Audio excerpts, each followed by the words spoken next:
বৈষম্য বিরোধী ছাত্র আন্দোলনের আপনি আহ্বায়ক। তো আমরা জানি যে 158 জন সমন্বয়ক ছিলেন, আরো অনেকেই ছাত্র আন্দোলনে অংশ নিয়েছেন, কিন্তু আপনি যে এটার আহ্বায়ক হলেন, এটা কি কোনো নির্বাচনের মধ্য দিয়ে? আচ্ছা ভাই, এই প্রসঙ্গে যাওয়ার আগে আপনার প্রোগ্রামের নাম তো হচ্ছে খালেদ মহিউদ্দিন জানতে চায়। না, আমরা আজকে আপনার কাছে একটা জিনিস না, জানতে চাই। না, না, আপনি তো টক না, শো, জনাব আব্দুল্লাহ, আমি আমার আজকে একটা প্রোগ্রামের প্রশ্ন নাম দিয়ে শুরু ঠিকানায় করতে খালেদ চাই। মহিউদ্দিন। আমার হ্যাঁ, প্রোগ্রামের মানে নাম ঠিকানায় খালেদ মহিউদ্দিন। ঠিকানায় খালেদ মহিউদ্দিন, রাইট। মানে অর্থাৎ আমরা আপনাকে চিনি খালেদ মহিউদ্দিন জানতে চাই, ওই টাইটেল থেকেই হচ্ছে আপনি একটা আমাদের কাছে একটা অবস্থান তৈরি হয়েছে। তো সেই জায়গা থেকে আমরা আজকে আপনার কাছে একটা জিনিস জানতে চাই, মানে শুরুটাই করছে, আপনি তো টকশো করছেন অনেক বছর ধরে। তো আজকে আমি আপনাকে প্রশ্ন করি, জি বলেন। মানে যে প্রশ্নটা হচ্ছে যে ভাই, ফ্যাক্ট এবং অ্যাজাম্পশন, হেজিং, এই বিষয়গুলো কি এক কিনা? মানে একটা অ্যাজাম্পশন করলাম, হাইপোথিসিসের ভিত্তিতে এটাকে ফ্যাক্ট হিসাবে কি চালানো যায় কিনা? এটা অনেক বড় দার্শনিক কথাও এটাতে বলা যায়। আর যদি আপনি আচ্ছা শব্দগত বলে আমি একটু সিমেন্টিক, আচ্ছা আমি সরল, আপনি যদি সিমেন্টিক ওকে, সিমেন্টিক শব্দগত মানে বুঝতে এটা চান, সিমেন্টিক না, হ্যাঁ, হ্যাঁ হ্যাঁ, সিমেন্টিক না, প্র্যাগমেটিক জায়গা থেকে একদম ফ্যাক্ট আর অ্যাজাম্পশন এক না, সরল ফ্যাক্ট আর একটা অ্যাজাম্পশন এক প্রশ্ন। না, তবে ফ্যাক্টের প্র্যাগমেটিক, জায়গায় যাইতে গেলে অনেক সময় ওকে, অ্যাজাম্পশন করতে হয়। ফ্যাক্ট এন্ড অ্যাজাম্পশন ধরে ধরে যাইতে হয়, ফাইন, ওকে ফাইন, যেগুলো হাইপোথিসিস ধরে ধরে যাইতে হয়। তাহলে ফ্যাক্ট এবং অ্যাজাম্পশন যদি এক না হয়ে থাকে, তাহলে আপনি ওই দিন লাস্ট একটা প্রোগ্রামে আমি দেখেছি, আপনি বললেন যে আমি সময় টেলিভিশনে 10 পেজ 10 জনের একটা লিস্ট ধরাই দিয়ে, মানে আপনার ইয়াটা ছিল 10 জনের একটা লিস্ট ধরাই দিয়ে আমি চলে আসছি। তার মানে আপনি ক্লেম করেছেন without any proper supporting detail claim. আপনি কিন্তু ক্লেম করেছেন যে হাসনাত আব্দুল্লাহ 10 জনের একটা লিস্ট ধরাই দিয়ে চলে আসছে। এখন এটার সাপোর্টিং ডিটেলটা কি, মানে আপনার কাছে কি প্রমাণ আছে এটা, আমি যে 10 জনের আমার লিস্ট কাছে ধরাই দিয়ে আমার চলে কাছে আসছে? আমি এএফপি রিপোর্টটা পড়েছিলাম, সেখানে আপনি 10 জনের কথা বা 5 জনের কথা বা 8 জনের কথা বা হয়তো 10 জনের কথাই আমার এখন মানে এএফপি রিপোর্টের মধ্যে বলা হয়েছিল যে হাসনাত আব্দুল্লাহ গিয়ে সময় টেলিভিশনের 10 জন সাংবাদিককে চাকরিচ্যুতি করার কথা বলেছেন। আমি তারপরে দেখেছি যে আপনি একটা ফেসবুকে স্ট্যাটাস দিয়েছেন, সেই স্ট্যাটাসের মধ্যে আপনি বলেছেন যে আপনি এর মধ্যে যান নাই, আপনি যাওয়ার পরে 5 জনের চাকরিচ্যুতি করা হয়েছে এবং সেই 5 জনের চাকরিচ্যুতি করার ব্যাপারে আপনি আপত্তি জানিয়েছেন। আমি আবারও বলতে ভাই, চাই যে আপনি 10 জনের লিস্ট ধরাইছেন কি 5 জনের লিস্ট এটা ধরাইছেন? হ্যাঁ, 5 জনের আপনি লিস্ট এটা ধরেছেন, সেটা আপনি আমি বলি। আপনি ওই জায়গা থেকে খালেদ ভাই বক্তব্যটা ভাবে আসে নাই, আপনার জায়গা থেকে যেভাবে আসছে সেটা হচ্ছে এএফপির বরাতে হাসনাত আব্দুল্লাহ গিয়েছে, ব্যাপারটা এমন ছিল না, বরং আপনার জায়গা থেকে আপনি হচ্ছেন পার্সোনালি ক্লেম করেছেন আমি 10 জনের লিস্ট ধরাই দিয়ে চলে আসছি। এই ঘটনা যেহেতু খালেদ মহিউদ্দিন এক মানুষের ওনার কাছ থেকে এই ধরনের বক্তব্য আসে, যেগুলো হচ্ছে আচ্ছা ঠিক এই আছে, যে আসেন অভ্যুত্থানে যারা আসেন অংশগ্রহণ আসেন করেছে আমাদেরকে ব্যক্তিগতভাবে আহত করি। কারণ কারণ এই 10 জনের লিস্ট যদি সময় টেলিভিশন যে ধরনের গুন্ডামি করেছে, এই গুন্ডামির বিরুদ্ধে, এটা সাংবাদিকতা করে না, এক ধরনের গুন্ডামি করেছে, আমরা সেখানে কথা বলতে গিয়েছিলাম ফ্যাক্ট বেসড জার্নালিজম, যেটা ওকে যে জার্নালিজমের জন্য আপনারা হচ্ছেন এত বছর ধরে ফাইট করছেন, ওকে যে জার্নালিজম আপনারা দেশে থেকে করতে পারেন নাই, আপনারা বিদেশে চলে যাইতে হয়েছিল, সেই জার্নালিজমটা সময় টেলিভিশন এক ধরনের গুন্ডামি করেছে, সেটার বিরুদ্ধে কথা বলতে গিয়েছিলাম। কিন্তু আপনি যেভাবে বললেন যে আমি 10 জনের নামে লিস্ট দিয়ে চলে আসছি, এটা খুব, এটা বাস্তবতা বিবর্জিত একটা তথ্য খালেদ ভাই। ওকে এটার কোনো ধরনের বাস্তবতা থেকে আচ্ছা আমাদের আপনাদের জায়গা থেকে আপনি তো অবশ্যই প্রশ্ন করবেন, আমি প্রশ্ন উত্তর নিব, আপনার সবগুলো প্রশ্ন উত্তর দিব।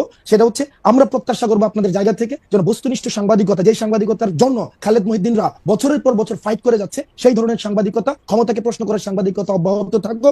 তবে সেটা যেন ক্লিকবেট জার্নালিজম না হয়, যেমন ক্লিকবেট জার্নালিজম, ব্যক্তিগত ক্যারেক্টার হাসনাত, অ্যাসাসিনেশন আপনার কথা কি শেষ জার্নালিজম হয়েছে? যেন না হয়। হাসনাত, আপনার কথা কি শেষ আমার হয়েছে? শেষ। আচ্ছা, আমি আবার আমি আপনার আমি প্রশ্ন আমি একটু ফিরে আসেন। হ্যাঁ, আমি একটু দুইটা জিনিস একটু ক্লিয়ার হই। এক হচ্ছে যে আপনি সেইখানে সময় টিভির গুন্ডামি প্রতিরোধ করতে গিয়েছিলেন, রাইট? আমি যদি আপনার কথা ঠিক বুঝে থাকি হাসনাত, আপনি সেখানে সময় টিভির শুনতে পাচ্ছেন? গুন্ডামি,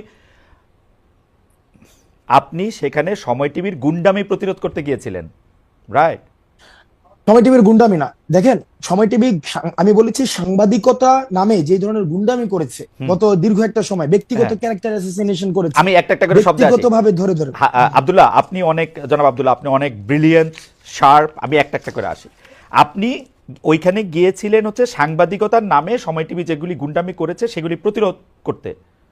না, সেই বিষয়গুলো সময় টেলিভিশনের যিনি হচ্ছেন ওখানের আমরা পরবর্তীতে শুনেছি এটা পরিচালনা পরিষদ রয়েছে, অর্থাৎ যারা এই বিষয়গুলিকে সমাধান করতে পারবে, এটা ফ্যাক্ট বেসড কারা কারা জার্নালিজমের দিকে কারা নিতে কারা পারবে। করতে পারবে? অর্থাৎ মালিকরা? ওটার মালিকরা হচ্ছে ওই যে আমাকে যেটা বলা হয়েছে যে মালিক মালিকরা হচ্ছে কি করতে যেন পারবে? ওই ভদ্রলোক হাসান সাহেব, আমি ওনার সাথে কথা বলতে গিয়েছি যে ভাই আমরা ভিডিও এভিডেন্স নিয়ে গিয়েছি, ভিডিও এভিডেন্স না যে হাসনাত, ভিডিও এভিডেন্স ভাই হাসনাত, আমি হাসনাত কিন্তু এটা স্বীকারও করেছি হাসনাত, ভাই, আমি এটা স্বীকারও করেছি পরবর্তীতে যে আমি গতকাল আপনার হচ্ছে উচিত কথাও দেখেছি, গতকাল এটা আমি স্বীকারও করেছি যে আপনাদের একটা প্রপার কাউন্সিল রয়েছে, ওই যে জার্নালিস্ট কাউন্সিল, ওইটা হচ্ছে ওখানে রিপোর্ট করতে হয়।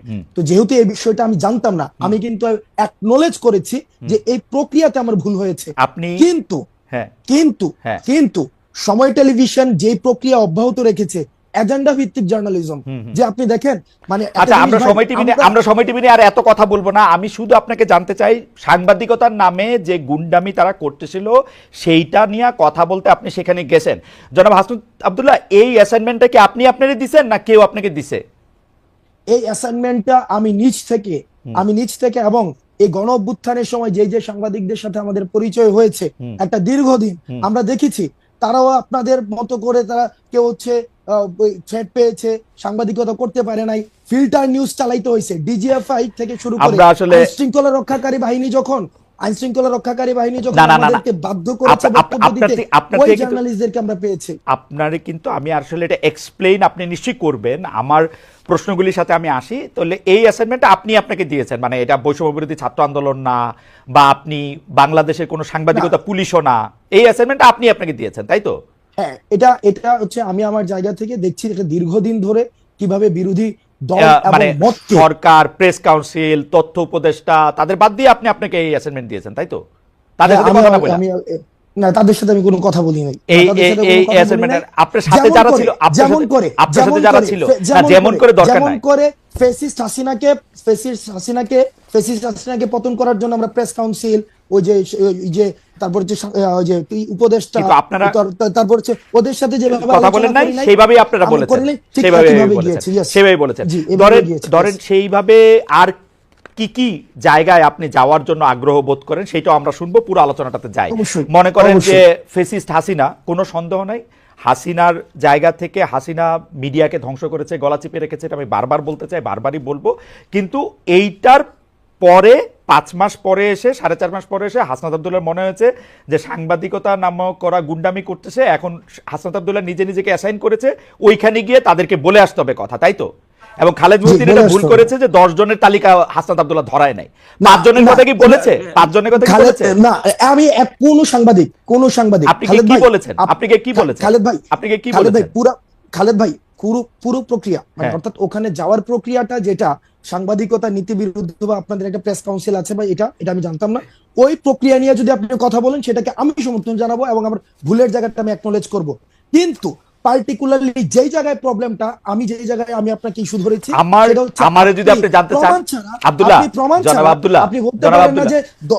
আব্দুল্লাহ দেখেন, আমি আপনাকে সাংবাদিকতার কথা বলি, সাংবাদিকতা দুই রকম, আমি বলি আমাকে কথা বলতে দিন। হ্যাঁ বলেন, শেষ করে আমাকে বললেন। কারণ খালেদ ভাই, আপনি পুরো প্রক্রিয়াতে অবশ্যই যে সবচেয়ে বড় অপরাধ করেছে তারও যথাযথ বিচার প্রক্রিয়ার মধ্য দিয়ে তার বিচার নিশ্চিত হতে হবে। আমি এটার সাথে ফুললি এগ্রিড, বিষয়টার সাথে আমি এগ্রিড না। আপনি প্রমাণ ছাড়া আপনি বলেছেন যে 10 জনের লিস্ট হাসনাত আব্দুল্লাহ ধরাই নিয়ে আসছে, আমি একজনের কোনো লিস্ট দেয় নাই। সেখানে হাসান সাহেবের সাথে কথা হয়েছে, সেখানে তারেক জিয়াকে কিভাবে হচ্ছে পার্সোনালি অ্যাটাক করা হয়েছে, 21শে আগস্ট কিভাবে রিপোর্ট করা হয়েছে। আমি আপনার সাথে একমত আব্দুল্লাহ, আমরা অনুষ্ঠানটা আগাই। আমি আপনার সাথে একমত যে 10 জনের লিস্ট আপনি ধরান নাই, আপনি একজনের লিস্টও ধরান নাই, কিন্তু আমি আমার অন মাই ডিফেন্স আমি শুধু বলে রাখতে পারি যে 2 ধরনের সাংবাদিকতা আছে, একটা হচ্ছে সাবজেক্টিভ, একটা হচ্ছে অবজেক্টিভ। আমি যখন আমার মত দেই, এটা আমার মত, এখন আপনি আমার মতরে আপনি চ্যালেঞ্জ করতে পারেন, আমার মততে আপনি আলাদাভাবে জিজ্ঞেস করতে পারেন। আমার মতের বিরুদ্ধে যখন আপনি আপনার মত দিচ্ছেন, আমি এটা প্রচার করতে চেষ্টা করছি আমার জায়গা থেকে, এখন আমি এটা চেষ্টা করতেছি, আপনি তো এখানে আসছেনই। আমরা অনুষ্ঠানের মধ্যে দিয়ে সামনে দিয়ে আগাই, কারণ এটা আসলে এই কিছু কথা তো আপনার থেকে আমরা শুনতেই চাই। সেইটা হচ্ছে যে ধরেন 158 জন সমন্বয়কের মধ্যে যে আপনি আহ্বায়ক নির্বাচিত হয়েছেন, এটা কোনো বা নির্বাচিত হয়েছেন কিনা, এটা কি প্রক্রিয়ার মধ্যে দিয়ে হয়েছে? ওকে, 158 জনের দেখেন, এই যে অভ্যুত্থান পরবর্তী সময়ে সমন্বয়ক নামে আমরা বারবার বলেছি, সমন্বয়ক নামে বিভিন্ন জায়গায় হচ্ছে চাঁদাবাজি, তারপরে হচ্ছে বিভিন্ন জায়গায় অ্যানোমালিস ক্রিয়েট হচ্ছিল। এখন দেখেন, বিপ্লব যখন হচ্ছে গণ অভ্যুত্থানের সময় বিভিন্ন হচ্ছে কন্ট্রিবিউশনের ভিত্তিতে আমরা সমন্বয় করেছিলাম, তখন দেখা যেত কি সমন্বয় খুঁজে পাওয়া যেত না, রিস্ক নিতে চাইতো না। কিন্তু অভ্যুত্থান পরবর্তী সময়ে সবাই সমন্বয় পরিচয় বিভিন্ন জায়গায় একটা অথরিটেটিভ একটা মনোভাব নিয়ে যেতে যাচ্ছিল। তো তখন সেই জায়গা থেকে যখন কারো হচ্ছে অভিযোগ আসছে, আমি কিন্তু তাকে অ্যাকাউন্টেবিলিটির মধ্যে নিয়ে আসতে পারি না, কারণ সেই জায়গা থেকে যেন এটার একটা ফিল্টার প্রসেস হয়। আমরা এই যে 158 জন সমন্বয়ক রয়েছে, আমরা তাদের সাথে বসেছি। হয় এবার এই মিটিং এ 158 জন ছিল কিনা সেটা হচ্ছে একটা বিষয় না, ওই মিটিং এ 158 জন ছিল না, কিন্তু অধিকাংশ আমরা সেখানে মিটিং বসেছি অধিকাংশই, যাতে করে আমরা অভ্যুত্থান পরবর্তী সময়ে এই অভ্যুত্থান প্রতি বিপ্লবের যে বিভিন্ন কথাবার্তাগুলো বিভিন্ন সময় এসেছে এবং আমরা বিভিন্ন সময় বিভিন্ন মুভমেন্ট গুলো করেছি, সেই জায়গা থেকে আমরা এটাকে একটা প্রক্রিয়ার মধ্যে নিয়ে আসার জন্য অধিকাংশের মতামতের ভিত্তিতে আমি আহ্বায়ক হয়েছি। সার্জিস হচ্ছে জুলাই অধিকাংশের মতামতের ভিত্তিতে, এটা আমার জানা ছিল, অধিকাংশের মতামতের ভিত্তিতে, অধিকাংশ সমন্বয়কের মতামতের ভিত্তিতে, মানে আপনারা এটা ভোটাভুটি করেছেন তাই তো? না, ওইটা ভার্বালি সেটাকে আমরা হচ্ছে প্রথমত আমরা সবাই একসাথে বসেছি, বসে আমরা একটা সিদ্ধান্ত নিয়েছি যে এই যে বিভিন্ন অভিযোগ আসছে, আমার বিরুদ্ধে অভিযোগ আসতে পারে, তখন সেটার অ্যাকাউন্টেবিলিটি প্রক্রিয়াটা কি হবে। ঠিক আছে, মানে এই প্রক্রিয়াটা আমরা বুঝছি, মানে ঘটনাটা হচ্ছে যে আহ্বায়ক পদে অধিকাংশের মানে কি বলে বাচনিক মতামতের ভিত্তিতে লিখিত কোনো কিছু না, আপনি নির্বাচিত হয়েছেন তাই তো? হ্যাঁ, এটা একটা ভার্বাল বাচনিক, সুন্দর একটা শব্দ। হ্যাঁ, আপনি নির্বাচিত হয়েছেন। আর কোন ক্যান্ডিডেট ছিল আহ্বায়ককে? না, আপনিই ছিলেন শুধু? না, আহ্বায়ক ক্যান্ডিডেট বলতে কি ওখানে এরকম হয় না যে 3-4 জন দাঁড়াইছিল আহ্বায়ক পদে, কয়েকজন সদস্য সচিব পদে, বিষয়টা এমন না। বিষয়টা হচ্ছিল এরকম যে কে হইতে পারে, কে হচ্ছে এখন কাকে আমরা দায়িত্বটা দিতে পারি, সেক্ষেত্রে বেশ কয়েকজনের নাম আলোচনায় আসছে। আর আমার নামটা সেক্ষেত্রে অনেকে অপোজ করেছেন, হাসান ভাই হওয়া উচিত না, অনেকে বলেছেন হাসান ভাই, বেশিরভাগ যাই হোক, একটা মানে মোটামুটি একটা কথা, তারপর হচ্ছে যে একটা আলোচনা, একটা বাচনিক সংলাপ, এগুলির মধ্যে যেটা হয়েছে। থ্যাংক ইউ, আমার আর কিছু জানা নাই। আচ্ছা, হ্যাঁ, 2 নাম্বার কথা হচ্ছে যে এই যে জুলাই বিপ্লবের ঘোষণাপত্র 31 ডিসেম্বর আপনারা দিবেন, এইটা নিয়ে সিদ্ধান্ত আপনারা কবে নিয়েছিলেন? কেন আমি আপনাকে এই প্রশ্ন করতেছি যে এইটা নিয়ে সরকারের সঙ্গে আপনারা আলোচনা করছিলেন? কারণ আমরা দেখছি যে আপনারা যখনই জুলাই ঘোষণাপত্রের ঘোষণা দিলেন, জুলাই বিপ্লবের ঘোষণাপত্র করবেন, তখন সঙ্গে সঙ্গেই প্রেস সচিব, প্রায় সঙ্গে সঙ্গেই সরকারের প্রেস সচিব বলছে জুলাই বিপ্লব ঘোষণাপত্রের সঙ্গে সরকারের কোনো সম্পর্ক নেই, আপনার নিশ্চয়ই মনে থাকবে। 2 দিন পরে আবার তারা বলছে যে ঘোষণাপত্র বিষয়ে সরকারের মানে এই ঘোষণাপত্র দিবে হচ্ছে সরকার, তাই না? আমরা আপনার কাছে জানতে চাই যে এই আলাপটা আপনারা সরকারের সঙ্গে করছিলেন কিনা, সিদ্ধান্তটা কবে নিলেন যে জুলাই বিপ্লবের একটা ঘোষণাপত্র দিবেন? আমরা একটু আলোচনার স্বার্থে জুলাই বিপ্লবের ঘোষণাপত্র কেন প্রয়োজনীয় সেইটা নিয়ে পরে আলাপ করি। মানে আপনার সিদ্ধান্ত কবে নিলেন এবং সরকারের সঙ্গে আলোচনা করছিলেন কিনা? ওকে, তবে আমি বলার সময় হচ্ছে আমি একটা মানে এই সব ইন্টারফেয়ার করেন, আমি মানে ইন্টারফেয়ার করলে সেই ক্ষেত্রে বলতে অসুবিধা হয়, মানে আমি জাস্ট অনেকক্ষণ ধরে বলবো না। একটা বিষয় হচ্ছে যে আমরা কখন প্রয়োজনীয়তা বোধ করলাম যে এই যে জুলাই গণঅভ্যুত্থানের একটি ঘোষণাপত্র প্রয়োজন, আমরা তখনই যখন দেখলাম যে মিডিয়াতে একটা আওয়ামী সিম্প্যাথি ক্যাম্পেইন শুরু হয়েছে, খালেদ মহিউদ্দিন ভাইদের মতো মানুষও দেখলাম যে বিচারকে এক পাশ ডিঙিয়ে সেখানে হচ্ছে বা অন্যান্য পুরা একটা সব জায়গায় বুদ্ধিজীবী পাড়ায়, মিডিয়াতে, তারপরে হচ্ছে রাজনীতিবিদদের মধ্যেও দেখেছি যে আওয়ামী পুনর্বাসনের একটা প্রক্রিয়া বা একটা সিম্প্যাথি ক্যাম্পেইন শুরু হয়েছে, এবং এই গণ অভ্যুত্থানকে বিভিন্ন জায়গায় ডিজন করার একটা প্রক্রিয়া আমরা দেখেছি, ইনিশিয়েটিভও দেখেছি। এবং এটা গণ অভ্যুত্থান হয় নাই, সেখানে জাস্ট একটা মানে এমন ভাবে বলা হয়েছিল, আপনি যদি দেখেন ইন্টারন্যাশনাল অনেক মিডিয়াতে ফ্রেজিংটা খেয়াল করবেন, সেখানে বলা হচ্ছে পলিটিক্যাল আপহিভাল। তাহলে political upheaval, political uprising and revolution, এটার ইন্টেন্সিফিকেশনের মধ্যে কিন্তু একটা পার্থক্য রয়েছে। এবং একটা দেখেন, আওয়ামী লীগ দেশ থেকে চলে গিয়েছে, কিন্তু তাদের যে ন্যারেটিভ সেলগুলো রয়েছে, তাদের যে কনস্পিরেসির যে হচ্ছে কম্পার্টমেন্ট গুলো রয়েছে, এখনই কিন্তু সেগুলো অভ্যুত্থান যারা রয়েছে তাদের ইন্ডিভিজুয়ালি ক্যারেক্টার অ্যাসাসিনেশন করা শুরু হয়েছে, এবং বিতর্কিত করার জন্য প্রয়োজনীয় রাষ্ট্রীয় উদ্যোগের বিভিন্ন আয়োজন নেওয়া হচ্ছে। এবং যে স্বপ্ন নিয়ে, যে লক্ষ্য নিয়ে এই জুলাই গণঅভ্যুত্থানটি হয়েছে, একটি বড় একটি সামগ্রিক রাষ্ট্রীয় পরিবর্তনের জন্য, সেই জায়গায় কিন্তু বিঘ্নিত দেওয়া হচ্ছে। সেজন্য আমরা চেয়েছি এটার একটি অ্যাকনোলেজমেন্ট যে এই জুলাই গণঅভ্যুত্থান সকল, আমরা বলছি না যে শুধুমাত্র বৈষম্যবিরোধী ছাত্র আন্দোলন করেছে, নো, বৈষম্যবিরোধী ছাত্র আন্দোলনের নেতৃত্বে সকল ফেসিবাদ সরকারের সাথে আলোচনা করেছিলেন কিনা? সবার না, আমরা সরকারের সাথে আলোচনা করে নাই। এই সরকারের সাথে আলোচনা করে তো মাঠ থেকে সিদ্ধান্ত হয় নাই, মাঠ আগে সিদ্ধান্ত নেয়, মানুষ আগে সিদ্ধান্ত নেয়। মাঠের সিদ্ধান্তটা কে আগে বুঝতে পারলো? জনাব হাসনাত আব্দুল্লাহ আগে বুঝতে পারলেন কিভাবে? মাঠের সিদ্ধান্তটা দেখেন মাঠের আমরা সিদ্ধান্তটা আমরা বুঝতে পারলেন যে খালেদ আমরা মহিউদ্দিন দেখেছি আওয়ামী লীগের পুনর্বাসন করতেছেন, তখন আপনারা সিদ্ধান্ত নিলেন যে না এখন এটা জুলাই ঘোষণাপত্র না, দরকার। খালেদ মহিউদ্দিন না না খালেদ মহিউদ্দিন আওয়ামী লীগের পুনর্বাসন করতেছে না। খালেদ মহিউদ্দিনকে এখানে চলে মেটাফরিক একটা বিষয়, অর্থাৎ বলতে চাচ্ছি যে একটা মিডিয়া পাড়ায় সব জায়গায় সব ক্ষেত্রে মানে সব স্ট্রটাতে আপনার রাষ্ট্রীয় দেখেন স্টেট মেকানিজমের মধ্যে কোনো একটি জায়গায় নির্দিষ্ট একটি জায়গা দেখান সেখানে আওয়ামী লীগীকরণ বা এই যে আওয়ামী একটি কাঠামো, এই কাঠামো মুক্ত কিন্তু আমরা করতে পারি নাই। সেটা হচ্ছে আমাদের জন্য দুর্ভাগ্য।